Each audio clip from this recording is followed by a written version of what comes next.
So the idea of Drake dropping 2 albums in 1 year, and if you really think about it, 3 albums in the space of like 14 months. Like, did you think that was possible? And in hindsight now, how do you think it all fared out for him? So if you told me at the beginning of 2022 that Drake would be doing this, I don't think I would believe you at all. Mm-hmm. Or I would assume, a couple of them are like little EPs or something that 5 songs. Yeah, like 5 songs max. Then I might believe you, but definitely didn't see this coming. I think as far as, sorry, what was the second question before, how I feel it? Like, how do you think the results were of those 3 bodies of work in the last 14 months? I think overall, Drake is someone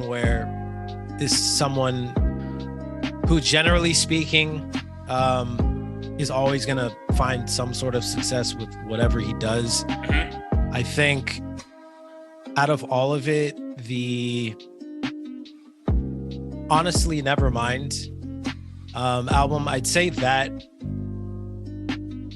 went viral, but I don't think musically it did necessarily what he was hoping to do from like a long-term standpoint. I don't think it'll necessarily have the cultural impact 5 years from now where people will be like, oh, he moved the needle in that direction. I think it was like a cool moment.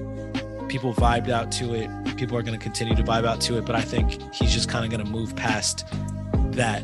Maybe potentially come back to it, but I think that one of everything will be like the quote unquote forgettable. In a sense, like, you think it was like almost like a guy jumping out of a fucking plane. It's like, yeah, you do it once, say you did it, and then you like just move on with your life, kind of a thing. Like he did something super different. He shocked us, but like he's not really trying to do that forever. Yeah, I think he's like, this is what I want to do.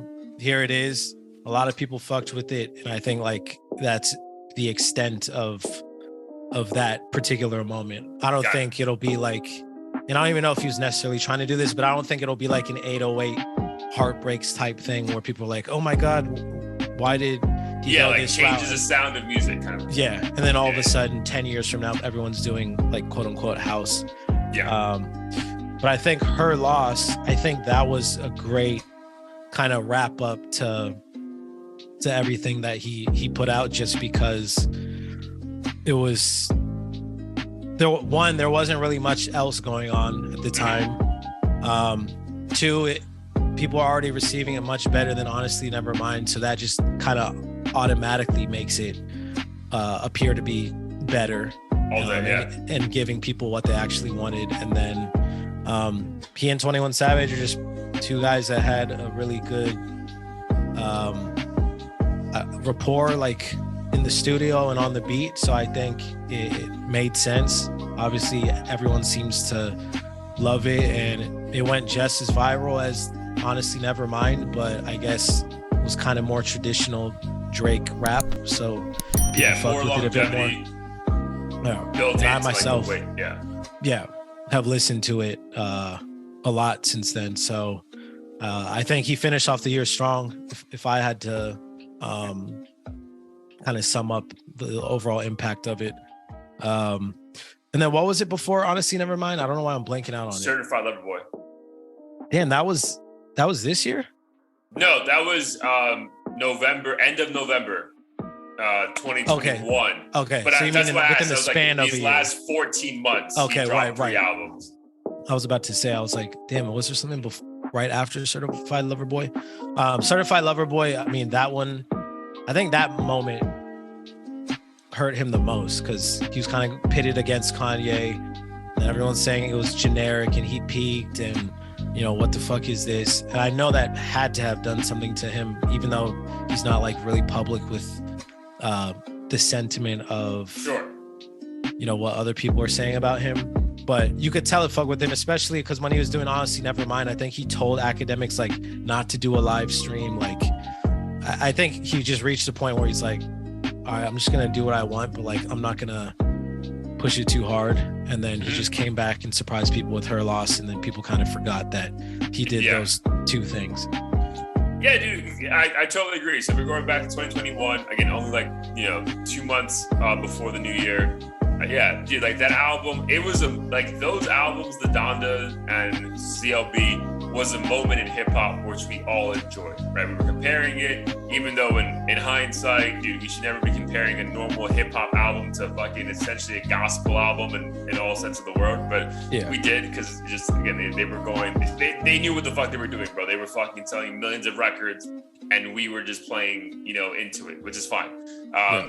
But dude, album. Dude, too many tracks, super forgettable. Dude, I can name you maybe 3 songs that I still fuck with today, but bro, never in rotation though. Like that's crazy. Cause I still listen to Dark Lane demo tapes, whatever the fuck that was. I listen to that more times than I ever even think about listening to CLB. It's just, I don't know. CLB to me is what, dude, when Jay-Z dropped the Blueprint 2, this might be showing my age, but bro, that was a double CD, like 26 tracks. And we're like, bro, we don't need this. like, and that's how I feel about CLB. I get like the pressure of like, bro, like you got to go against Kanye and you haven't dropped a real album. You've been pushing this back, blah, blah, blah. But like CLB in hindsight, it's like, bro, we don't need this.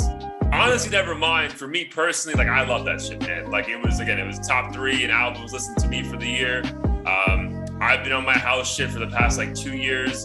And then especially in a year where we're trying to be outside more, on a boat more, just enjoying life. Like I feel like that album sang to everything I was really trying to do this year. So it was a perfect moment for me. But as far as just getting down to the music of it, like dude, Her Loss was crazy, bro. Like that album is gonna be timeless. Like I know the album has certain references to modern day like pop culture with this, Megan Thee Stallion shit and the him going at Dram and whatever, but like the album itself is fucking flawless to a certain extent. So like I'm just glad for his Mount Rushmore, where Drake lands in the form of like GOATs, like bro, like that helped him just like, bro, there's no debate here. Because I'm telling you, people were debating it, bro. Like, I don't think we were, but like on the world of like vlogging and talking about this shit, people were like, man, CLB was kind of trash. And honestly, never mind, it wasn't hip hop. And if you really think about it, did we really enjoy Scorpion? And they're like, bro, whoa, like, chill. You know what I mean? Like, you're reaching here. So I think he needed Her Loss. Again, he doesn't need anything. This guy's fucking, from what people are saying, already a billionaire. But besides the fact, like he didn't need a hit album, but as far as like the accolades, I think he did need it, and it was impressive to see someone deliver, and to have 21 Savage on it as like almost like a sidekick, and like accepting that role was also cool to see. Because at the end of the day, bro, like yeah, you're a sidekick, but fam, do you know how much clout you're getting by doing this with me? And it was like almost like a perfect marriage per se. And it was just, I don't know, it was just cool to see, bro. Because like I know people were talking shit like, oh, dude, but he wasn't every song. It's like, bro, because it's not his album. You know what I mean? This is Drake. Like, bro, this is Drake's album. Right. And like, be grateful for the fucking invite is how I felt. So it was just cool to see for me. Yeah, no, I think it was dope. I think the biggest criticism I heard from that, and even from CLB, was that Drake is like this bachelor who's approaching 40 and like hasn't grown up yet. Oh, bro, let's talk about that, because I feel like you and I have talked about that offline, but never on the pod. So yeah, like what are your thoughts on that feedback? Like, why is Drake 36 acting like a 20-year-old? Yeah, I mean, from my perspective, it's pretty simple. Like, everyone can live their life differently. Not everyone needs to settle down at 30 and have 20 kids and avoid bars and clubs. Like everybody's destiny and plan in life is different. The timing's different. So I personally don't see an issue with it, especially because, I mean, he already has a kid, which I believe was accidental, but it sounds like that kind of maybe delayed his need to find, something, family wise that music can't get him. So I feel like he's just at a point where he's like, all right, I had this kid, and I still haven't necessarily reached all the musical milestones I want. and I'm not ready to settle down. So why should I? And I don't see an issue with that if that's how he feels. Yeah, my thing is like, why should he? Is my point. Because dude, think about it. Dude, we idolize, we being men, for the last 30 years, as I can remember being alive, the last 30 years, Hugh Hefner. Hugh Hefner was a 74-year-old playboy till his last day on this earth. And dude, this guy was idolized by men. That even like the joke was all the memes when he died and people were like, oh, he's in a better place. You're like, is he though? Because his life was pretty good here. And like, bro, like, so why shouldn't Drake live his best life? Like, who the fuck are we? Like, dude, like, the Rolling Stone, in the Rolling Stone article review of her loss, they said in a paragraph that Drake is gonna live to regret this album because he's too childish on it. And it's like, bro, what are you talking about? Like, dude, my man's 36. He's not 75. You know what I mean? Like, let him be 36. Dude, in modern day culture, a single 36-year-old with $1 billion should be able to do whatever the fuck he wants. Like, I don't know, like we don't need, again, we got Kendrick. Like, we don't need everyone talking about political events, right? We can have the guy doing that and the guy making music for us to enjoy our life to. And then he's still talking about like relationships in a way that we can all relate to. Like, even if it's a current relationship or a past one or a few, like, dude, like, I still fuck with it. So I'm like, dude, like, I don't get, like, it's almost like he's too perfect at times. And like the media wants to nitpick, like, well, this is not what you should be doing at this age. It's like, bro, fuck you. Like, I'm the best that ever happened to music. Like, that's okay. Like, we can say that, bro. I feel like we feel guilty sometimes. Like, dude, like, think about where music would be without Drake these last 12 years. Like, the amounts of hits and moments this man has given us, and we're just like, well, you're old now, so stop making songs like that. It's like, bro, what? Like, I think deep down, a lot of these people are just, they maybe find the music to be relatively predictable for him at this point, and their only excuse is that, you know, he hasn't found a wife and he hasn't done the Jay-Z route of, you know, talking about what business he opened up or how money phones are stupid and stuff like that. But the funny thing is, like, people love to scold these celebrities for, you know, getting into relationships or marriages, and then they end up leaving them for another chick or whatever. And they're like, why don't these guys just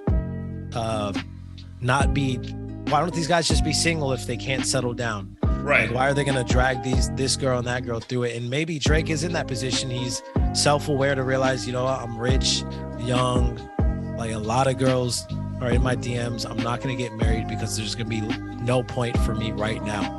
Right. And I don't see anything wrong with, like, he could easily get married at 45, 50. He already has a kid, maybe he doesn't even want anymore.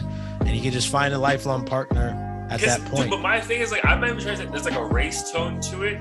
But when George Clooney, Brad Pitt, and DiCaprio doing this shit, they're like, you know, the shit.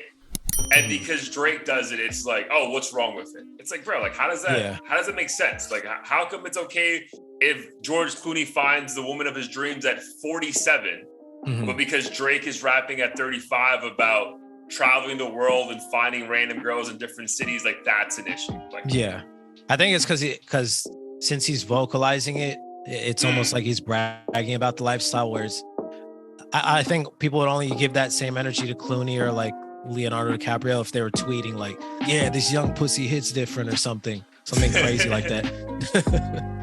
Oh man, that's a good point. That's a good point. But again, I think if you would have told me, back to my original, if you would have told me that Drake's gonna drop 3 albums in the span of 15 months, I would have said, wow, he's had a bunch of flops and he's reaching.